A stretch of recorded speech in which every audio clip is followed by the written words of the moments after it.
Leadership Story Talks, where we discuss the practices that engage, motivate, develop, retain, and attract people to businesses. We'll give you principles and tools based on real-world stories to leverage listening and storytelling to become a better leader and management professional. Leadership Story Talks is produced by Narrative, a company that focuses on personal storytelling for business. Welcome to Leadership Story Talks. I'm Jerome Roy, CEO of Narrative. I'm Julienne Ryan. Nice to meet you all again. Hi, Jules. And today we have a very special guest. It's Ash Beckham, an inclusion activist whose TEDx talk, Coming Out of Your Closet, became a viral sensation, and I highly recommend it. Her intrepid, relatable, and intrinsically comical style has made her an in-demand speaker, including events at Microsoft, Lockheed Martin, Bank of America, and the keynote for the first LGBTQ conference at Harvard University. She's also the author of the book Step Up: How to Live with Courage and Become an Everyday Leader. And that's what we're going to be talking about in particular today. Really wonderful to have you, Ash. Thanks for being on the show. Oh, so great to be here. Thank you so much for having me. Yeah, of course. So I want to get us started here. You, in the book, at the very top, you say that each everyday leader has a starting point, and I wonder if maybe you could tell us a little bit about yours and how you came to writing this book. Like, why did you write this book? Yeah, absolutely. Well, I was involved in. And I always liked speaking in front of people, but less in what I felt was like a keynote PowerPoint version of it. And really just in connecting with people is just always something, even as a kid, I would run for student government. It wasn't really for the position. It was for getting in front of people and speaking, and then also the winning. Like, it was the competitive part. And then after that, the doing. I mean, I like the doing, but that was never the motivating factor for me. So that was always part of it. And as we do in life, we kind of get away from that, right? Like, I think my last big one was I did a toast at my sister's wedding, which was fantastic, and then kind of dropped away from that world for a while, and then got back into it. I had seen somebody do an Ignite talk, so you do have a deck that auto advances every 15 seconds. You have 5 minutes. Their tagline is enlighten us, but make it quick. So, like, both of you who I'm sure are curious people, I can listen to anything for 5 minutes, right? If it's somebody that's speaking about something they're passionate about, I've got 5 minutes for that all day long, right? So I did that. And I went to one of those events, and there was this guy in Boulder, Colorado, that talks about his ups and downs with weight loss. And A, men never talk about that. And B, nobody in Boulder talks about that. And he was just so authentic and compelling and really resonated with the audience. And got a message across, but also made everybody laugh. And experiencing that, I was like, I want to do that. And so the next time they had auditions, I tried to do it, and was lucky enough that got some traction going viral, which led to the TED Talk. And then I was kind of off and running. And the centerpieces of those were just personal stories, knowing that, having a bunch of buddies, at a bar, sitting around telling ridiculous stories about your life, I think and finding humor in that was always something that came naturally to me, ups and downs with ridiculous dating stories or family drama or whatever. Like, I think the art of the story is just so connective to me. And I think that if we can't find humor and lightness in our experiences, it gets really depressing, So I think finding that and not being the hero all the time, but finding the lesson, I think, has always just really resonated with me and has helped me connect to other people. So that kind of led to it. And then after I started speaking, the book was really my way to reach people that weren't, didn't have the privilege of being in corporate offices that could afford DEI speakers and all those and leadership development, right? Because I do believe that leaders happen from exactly where they are. Their biggest point is their starting point to me for everyone is believing that they are one, right? I would go in these, and this was really the impetus of the book. I would do these talks.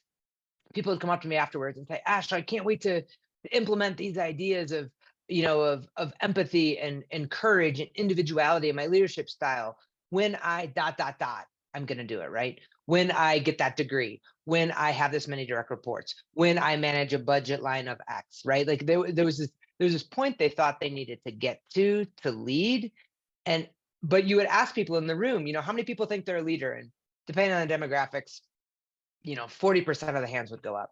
But you ask the same group of people who thinks the person to their left is a leader, and everybody's hand would go up. So it was a self-perception issue, right? So that was the point of the book, was wherever you are, whatever you're doing, you can lead right now. And it's not just when you open your laptop or when you walk in the door at work, right? It's a lifestyle. So you can be the bench warmer on the 8U soccer team, and you can be the Fortune 50 CEO, right? Like you can lead wherever you are because of who you are and how you show up. And that was really the point, and getting people to believe that and say, you know, the hardest person to say you're a leader to is yourself in the mirror. I think in the same way, that's for me, that was the hardest person to come out to, right? Yeah. Like it is a perception issue, and those things translate through. So if we can give people the tools to believe that, even just for a second, that they get to decide when they become a leader, not some other external, bar that they have to hit, I think that changes everything. Yeah, I really appreciate a couple of things you just said there. One, this idea that leadership, and I'm paraphrasing, but kind of starts with you, and that I love this exercise that you did where people don't perceive themselves as leaders, but the person right next to him does, or Right. her, and so that's kind of an interesting thing. And then you mentioned this word. Well, you mentioned a few words, but empathy was one of them, and encourage, how I'll start doing that when ... But I did wonder, because that is the first kind of pillar. You've got these 8 pillars, just so our listeners understand, in this book, and the book is going through each of those pillars to achieving, being an everyday leader, or becoming, or I suppose being perhaps the most optimal everyday leader, helping us really achieve that. And you start with empathy, and I wonder, and you mentioned that just earlier too. I wonder, why start there? What was your sort of incentive to say, I've got 8 pillars, and this is the one I'm going to start with? Yeah, I mean, for me, there's no leadership without empathy. Like you can't be the leader in the way that we're discussing leadership, right? So, and everyday leadership is like, there's a couple angles to that, right? Like the lens is, it's practice. It's something you do every day. It's something you do at the grocery store. It's something you do at your place of worship. It's something you do at the park, right? It's something you do every way. It becomes less about something you do and more of who you are. So in that everyday nature, you have to have empathy. It's not just, again, when you walk in the door, when you open your laptop, and I can be a leader to these people that I don't relate to, that I don't try to understand who they are and what they're doing. That leadership style to me is unsustainable and less effective and inauthentic for so many of us, right? If we want to lead, and I think that that's always a two-way street, we have to have the capacity to understand somebody else's human experience. We don't have to agree with them. We don't have to do any of those things. We don't have to. We can be on polar opposite sides of any divide, right? But we have to be willing to, for a second, see it from their perspective to lead. And to me, that's empathy. It isn't sympathy, right? Like we have no vested interest in changing their mind necessarily, and we know they're not going to change ours, but we just have to sit in it to be like, okay, people, my lens is really my path. And until I can expand that, I can't truly lead, let alone be an inclusive leader. You frame that in a wonderful example in your book when you describe being at your sister's wedding and seeing people from your past, friends and family, and you had you wanted them to experience you as you are now and everything that's happened, but there was a wonderful internal dialogue about how you looked at the situation, how people were reacting to you, things they were saying to in the effort to have a bridge with you. And then that wonderful internal dialogue when you moved away from them and you had choices how to receive that information, and you went through a whole protocol, and it's not like a methodology you had, it was just spontaneous, like, who do I need to be? Okay, I'm at my sister's wedding and they're going to do a toast. I have friends. And then it was just a wonderful, so anybody who's reading this book, even if you speed through, read this section a few times, because I think you really captured when we want to show up in our story, it's not a one and done. And I think you captured that about the empathy, and to take a pause and say, that's one step.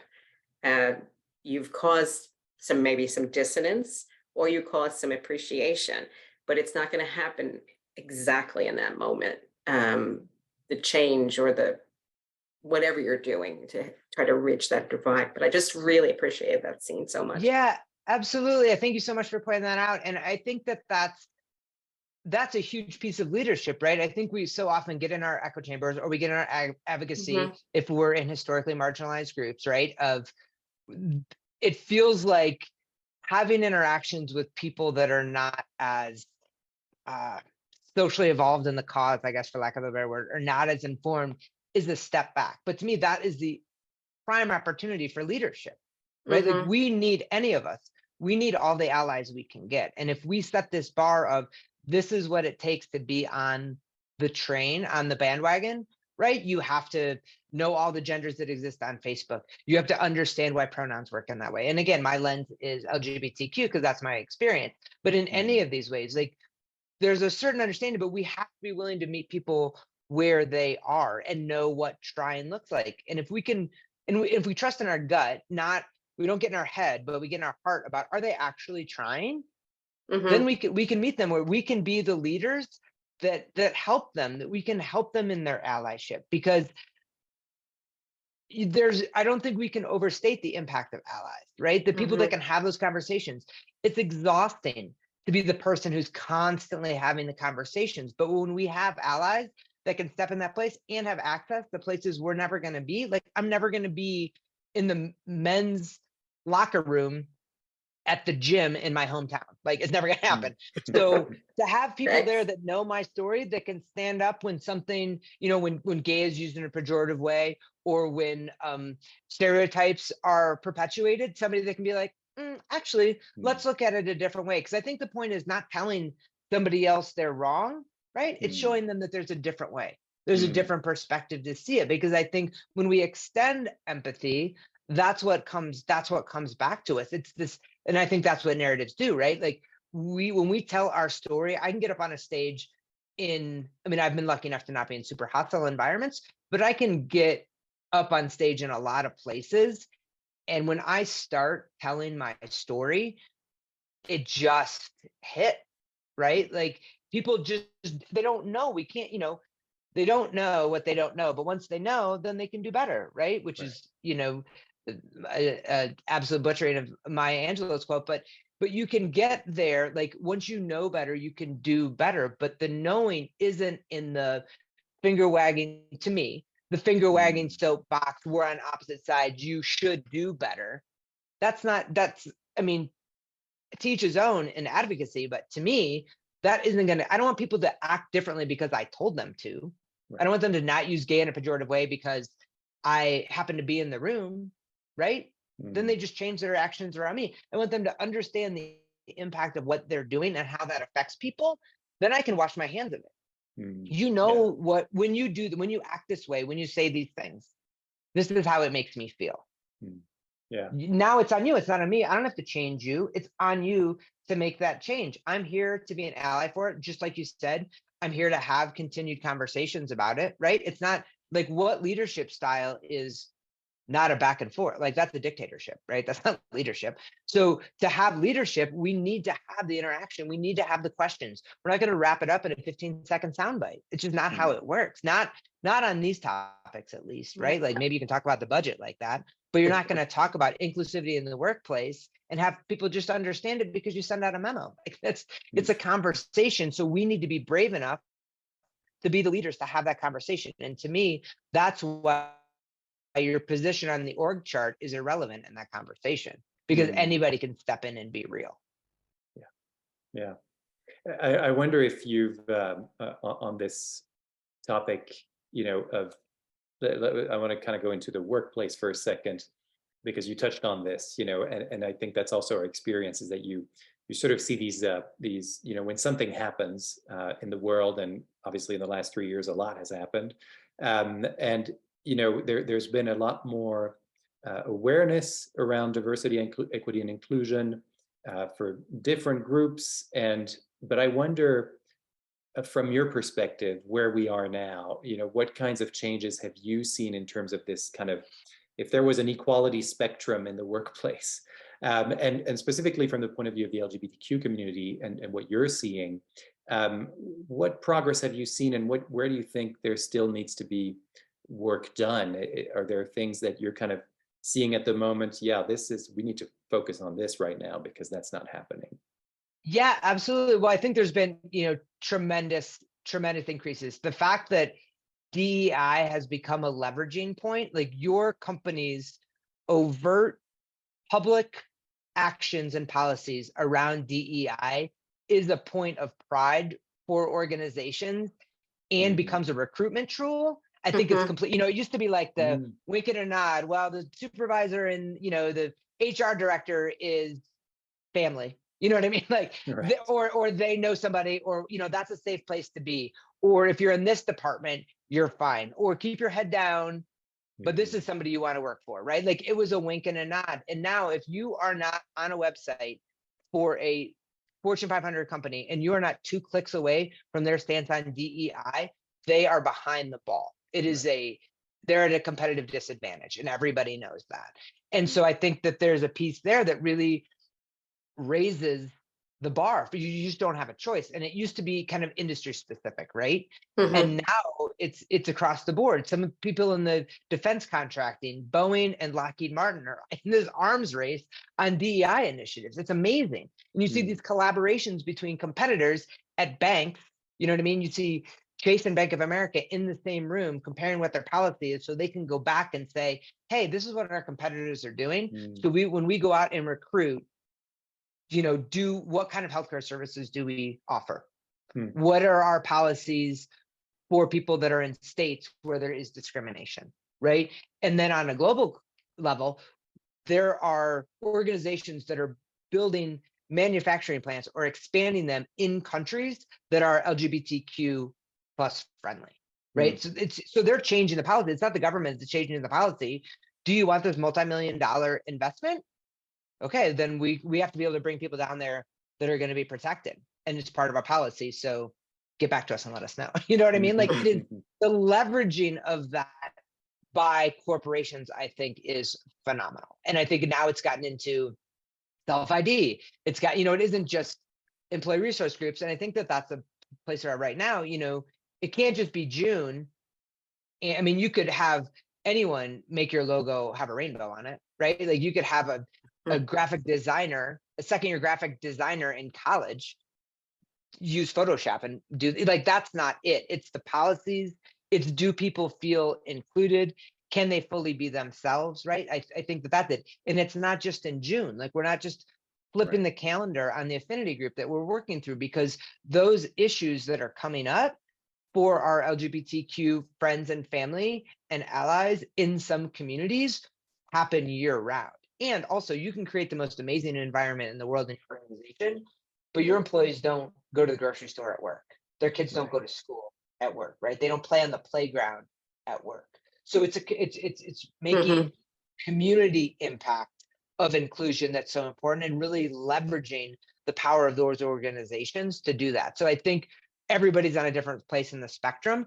I think like public disclosure of where you are is a really new trend that we're seeing, because if you don't know where you are, you can't figure out how to get to where you want to go. But people would always hide that, right? They would hide their numbers. And I think there's been an opening of what those numbers look like, and you're not doing it with embarrassment. You're doing, say, here's where we are and we want to get better. I mean, the fact that publicly traded organizations to like say what their HRC score is as part of how do we get to 100 is like blows my mind if you think of where we were 10, 15 years ago.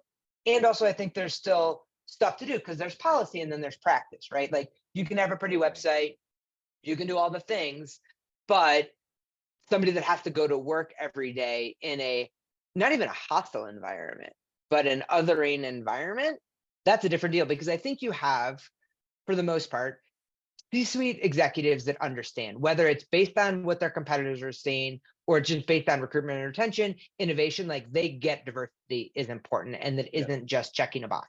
And then you have people that are entering the workforce that's all they know. I mean, you see these, I saw this wild statistic, the Gen Z, like 72% of them said they were bisexual. It was like the craziest number. I had to read it like 3 times. I was like, okay, that's Like that's where we are. But I think it's becoming a bigger part of how people are defining themselves on the spectrum, and they just expect inclusion. They're not going to be out in college and go back in the closet to get a job. They're going to find a place where they can be themselves and get a job.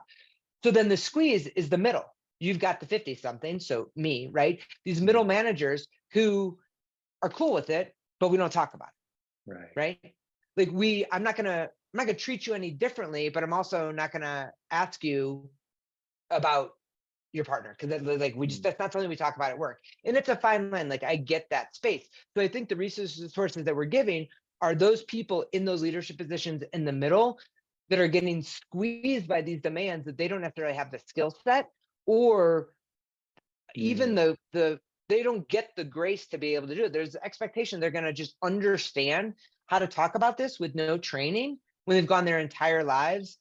Not, I think that's the difference between, almost this idea of apathy. Like, it doesn't matter to me. I don't care who you sleep with. I don't care who you worship. I don't care if you need special holidays off, right? Like, I don't care. And I care and I want to know. And your diverse perspective is actually what makes us stronger. And so I need to hear when you're facing challenges. I need to know when this vendor uses the wrong pronouns and how that makes you feel, right? It's this micro involvement that we need to have, that I think people are not equipped to effectively lead in that space. Yeah, that makes a lot of sense to me. It's because so many times people don't say anything because they don't know how, and they're probably afraid they'll say the wrong thing, and so Exactly. it's and be judged for it. So hence the need to actually teach that, and to understand it, and because I feel like there's a lot of people who are, as you said, who may not say anything but are cool about everything, but then because they don't say anything about it, nobody knows what they're actually thinking, and you can think all sorts of things, and you don't know who's got your back and who doesn't, essentially. And I think we all stereotype in the same way, right? Like you sit there and you're like, well, he's the straight white guy in the back of the room, right? And so I don't, or who's the default leader? I assume all these things. I know where he went to college. I know how long he's been in this position. I don't know if his kid's queer, right? I don't know if his sister's a lesbian. Like I don't know if there's what he's dealing with in his house that is, or unseen diversity, right? Like I don't know unless he's willing to share. And he typically hasn't been willing to share, but I'm going to place my stereotype on him the same way that I don't want to be stereotyped. So I think that's where that empathy piece comes in, of like, everybody wants to be an ally, but we have to, for a second, understand the spot that this guy feels like he's in, right? That he's going to get canceled if he engages in this culture, or there's no place, or he understands his privilege and just wants to shut up, right? Like, let's like dive in. I think that's the big piece about empathy is, what's the worst thing that can happen? Like, I would so much rather overextend my empathy and get a little bit burned than miss a chance to connect with someone because I'm not willing to give them that, because I think I know their life experience. Like it's not, those just aren't, that's not real relationships. And I think when we build connection in that way with people, collaboration is better. We become so much more efficient as a team when we're not like cutting through this unseen BS of just being able to have real, honest conversations with each other. And again, I know it's scary, and that's the leadership piece to me, is you have to lean in and say, I'm going to be the one that's vulnerable first. You made me think of a phrase that I was labeled with in my roles in HR, where I worked with a lot of engineers and supply chain. So that was always very interesting. And being one of a few women, and I come across a group of men and they say, shh, comes the HR police. Yeah. So, and there were choices about using humor to say, why are you breaking into confession? Right. That's an admission of guilt right there, and going along New York, and then using it to have small moments. And I think what you described a little earlier is, not everything gets solved or will ever get solved with a policy on a wall or a PowerPoint. It's those small interactive moments, everyday moments, when people are overhearing something, or you walk down the hallway and you're like, really? Is that the best you can come out with?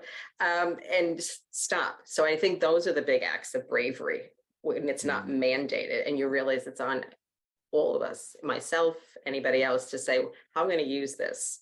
what's a way in to say, let's try to listen or appreciate. And you're saying about the canceling. I think that's the other thing.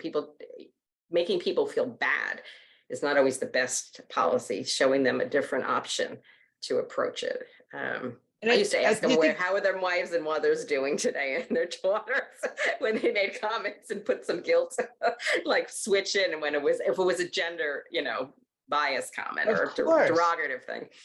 And that's the thing, exactly what you're saying is a perfect opportunity for allyship, right? Like somebody said something about the HR police.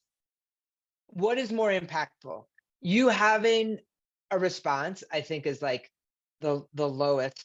Like you having a terse response, you having a humorous response has a higher impact. But somebody in that group making a comment that says that's not fair to her, or you know what I mean? Somebody within in the in group in that scenario saying something that's not acceptable, by far the most impactful, right? So that's, to me, that's what allyship looks like. Like it's not on you to constantly fight those battles. Yes, of course you will, but at the same time, if we're having the most impactful version of it, it's somebody within that group being like, guys, that's not it. Risking being ostracized on their own, but knowing it's the right thing to do and still having the connection. Like they just have more credibility, more gravitas in that situation than you do. And there's nothing you can do about it. Right. So empowering them to say, is he going to say, assuming in that gendered scenario, he is going to say the same thing that you are? Maybe not, but we kind of got to let it go, because his the effort might have more impact than your well-crafted, humorous response. Like that's, it's so, we have to let that go, but we have to give people the power to say something. Yeah. Makes a lot of sense.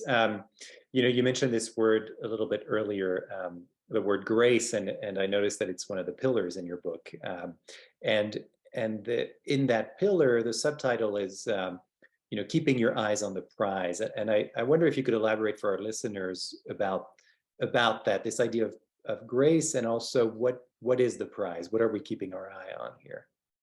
Yeah, to me, grace is that like 35,000 foot view, right? It's the like, we get in these moments that are tense, or where we have conflict, or where we feel marginalized, or we feel microaggressions, and we get in our amygdala and we get really protective, right? And we have that fight, flight, or freeze, which is necessary and a completely normal reaction. But I think there's a difference between having a reaction and having a response. And grace is that like, zoom out, okay? Like, who are the players? What is the impact? What, like seeing it for the big picture, not this initial interaction and all the previous, what's led us to this moment of conflict, right?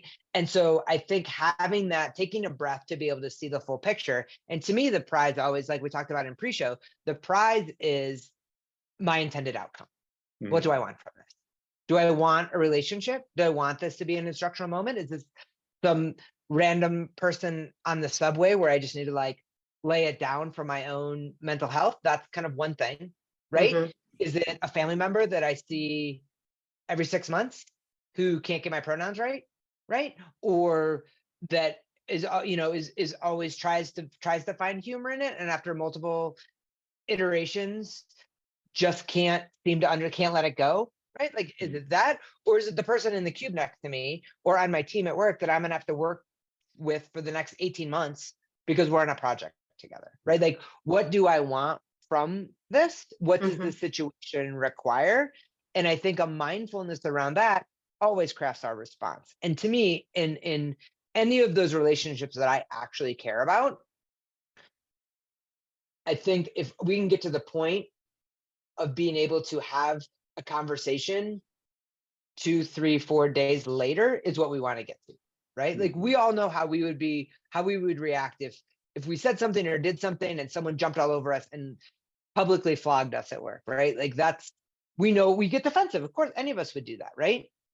But it's that moment of like, afterwards pulling somebody aside and be like, I don't know what you meant, but when you said ... this is how that made me feel, right? When I was the only woman in the room and I was expected that I took notes, whether that was you or not, that feels very belittling to me.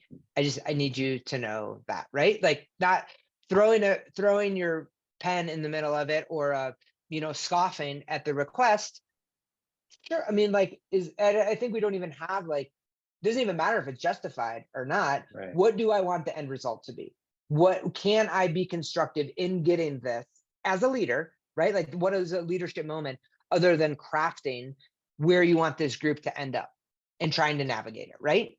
And using all of the tools. And that's the point of the 8 pillars, right? They say when all you have is a hammer, everything looks like a nail. And the idea of having all of these different skills, right?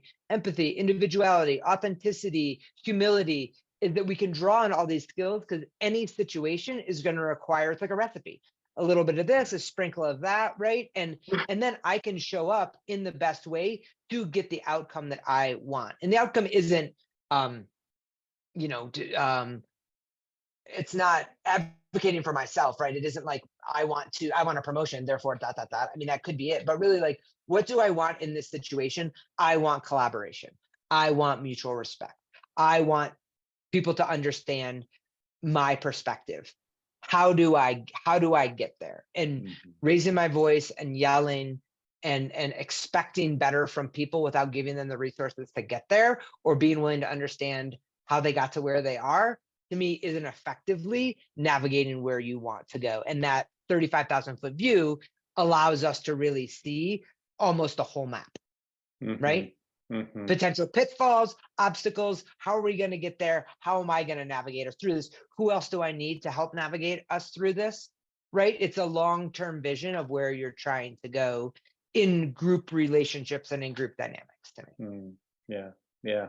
And that's truly being an everyday leader. That's what I kind of loved about this book, is that as I was reading it, it occurred to me what you were just saying, to ask myself, what do I want? What's my intention with anything? And, what's the ideal outcome that I've got in my mind that's over there? And, what are these things that I have to get through? But then using the book really as a guide, and each of these pillars, I love what you just said, I can take a little sprinkle of this, a little bit of that, but being aware of all of them really helps you get a leg up, because it truly is much more helpful to have that kind of map than sort of, the blank page. And, well, I know I want to get over there, but, I'm not sure I can get through all these obstacles. And I think that's really the beauty of this book. And the benefit that people will get from it is that you really have concrete steps that you can take. And it's not, I call it a guide because it doesn't feel like an imposition or something that's really overly prescribed, like a manual might be. I hope that's a fair representation in terms of what you wanted to achieve with this book, but that's kind of how I received it. Well, so I appreciate that, because I think both of you are probably different styles of leaders, right? What you are naturally good at and what you need to work on are very different. You can both be everyday leaders, but the most authentic version of it is when it's connected to you. So again, that's the pillars just kind of set the stage, right? They make the tent, and you create your leadership style to be so authentic to you that it almost becomes second nature. Not to say that we aren't trying to get better, right? Not to say that we're not trying, failing, learning, improving, right? But that each of you can take this and become wildly different leaders with the same core driving principles, but make it very specific to you, right? Like, there has to be, to me, in any sustainable leadership style, if you don't have your own individual flair in it, it's not gonna stick, and people they just see through that. So how do we, again, like you said, this isn't the way to do it. It gives you steps to learn how to do it your way. Right. Yeah. I think it's time for one of our favorite questions, Jerome. Yes. There's a question that we ask of all of our guests. You read my mind, Jules, which has to do with kind of personal experience, because we like to blend those things in, the personal and the professional, and storytelling. But the question we ask is if you could tell us about an experience that's shaped who you are today, that kind of still influences you and informs your thinking. Yeah, absolutely. It's a story. This one sticks with me. I mean, I feel like I try to always be open to new stories, because that's fun for me. But this is the story from my TED Talk when I was working at a diner, and would be misgendered, would get these uncomfortable questions from kids often. Are you a boy? Are you a girl? All of this. And there was this kid that that really just showed up authentically. And, and she had said, are you a boy or are you a girl? And I was just so angry that I wanted to, read her the riot act. But then you realize that, I don't, for any of you that have 4-year-olds in your life, like, there is nothing more authentic than a 4-year-old. Like, there is nobody shows up as more themselves than a 4-year-old.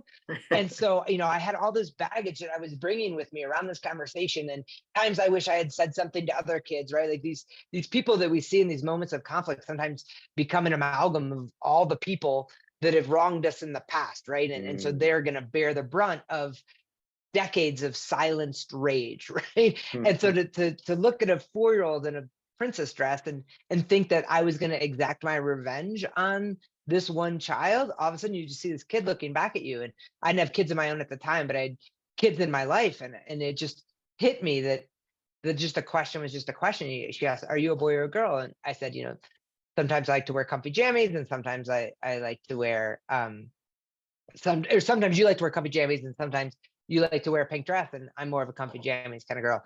Kid looks me dead in the face and says, my favorite pajamas are purple with fish. Can I have a pancake, please? Like, it was just, a question was just a question. It was so simple that it wasn't loaded, right? Like, it taught me that every interaction that we have with someone is unique, and things have led them to that point. And even with other people, right?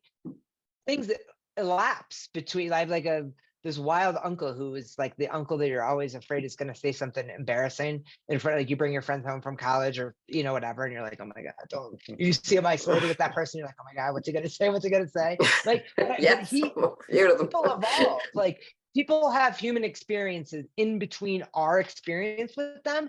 They change. Right. And so to not see that this kid was just this kid in this moment, that these moments are moments, and how much we carry into that moment of stereotypes or anger or not sharing our stories or not connecting or being fearful of being hurt or misunderstood. Like, we take so much into it that if we can see every interaction as just a moment and allow it to be that moment and show up equally in that moment as a 4-year-old does, that like blows. That kid was so authentic. I had no option but to do the same thing. Like authenticity, that's the stage for more authenticity. It just took a 4-year-old to be brave enough to do it to me first. And then I saw everything differently from that point on. Yeah. And I love it because it's so, you could just visualize her. I was like, and I sat there thinking, sometimes you just need a fact and a snack, and then you provide exactly. both of them. It's exactly what she needed. And it was the same. There was no like loaded anything in it for this kid, right? It was just like, is this a fork or a knife? Is this a plate or a spoon? You know what I mean? Like, it was just exactly. It was, I do not understand. I have a question. I do not understand. I'm feeling confused. I want an answer, and I want a pancake. Like, it's just like so basic. If we could all get to the point where we could say, this is what I think, this is what I feel, this is what I want. Yeah. It's like the clearest way you could possibly do that. Yeah.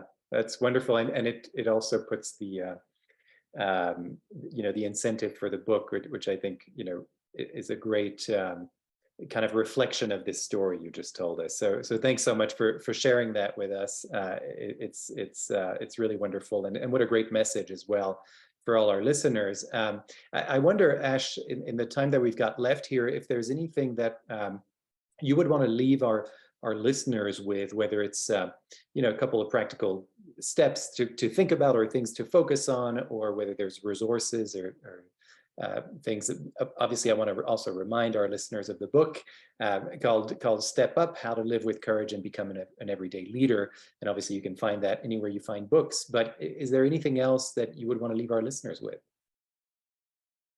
Yeah, I would say, this could be such a daunting task. We like think of where we are and think of where we want to go. And sometimes that feels like climbing up a mountain, right?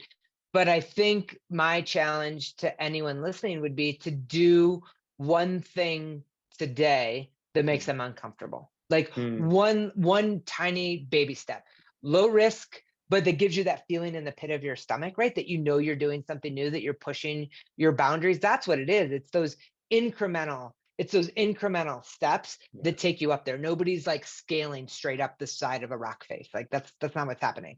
We're doing it slowly, but we have to start. And to me, the bar for that is always that kind of feeling in the pit of your stomach.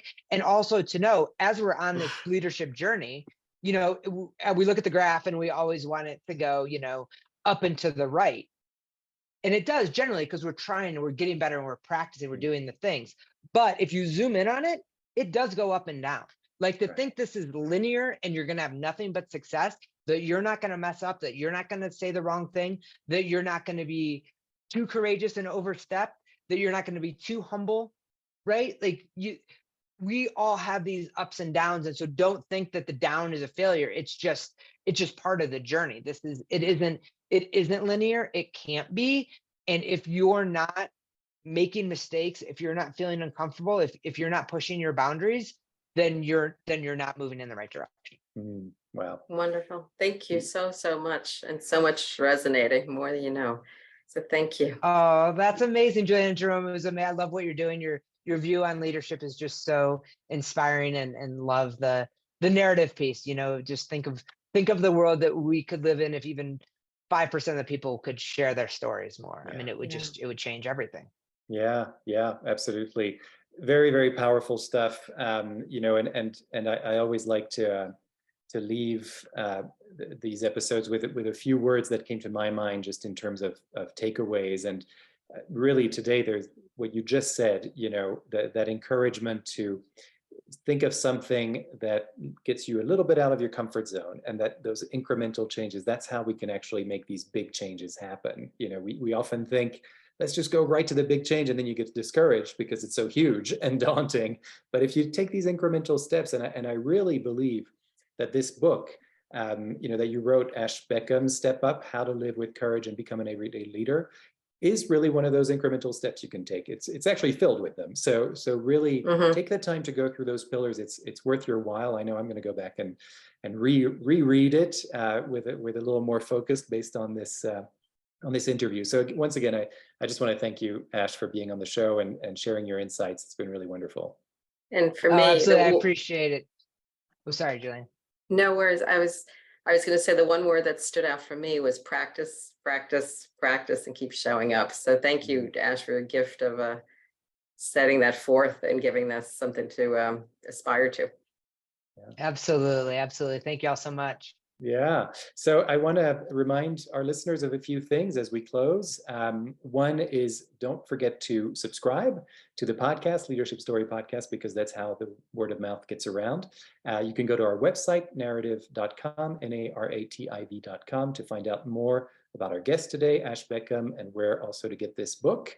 And you'll find out a lot more about other guests and other episodes there as well. That's the best place you can go to for resources.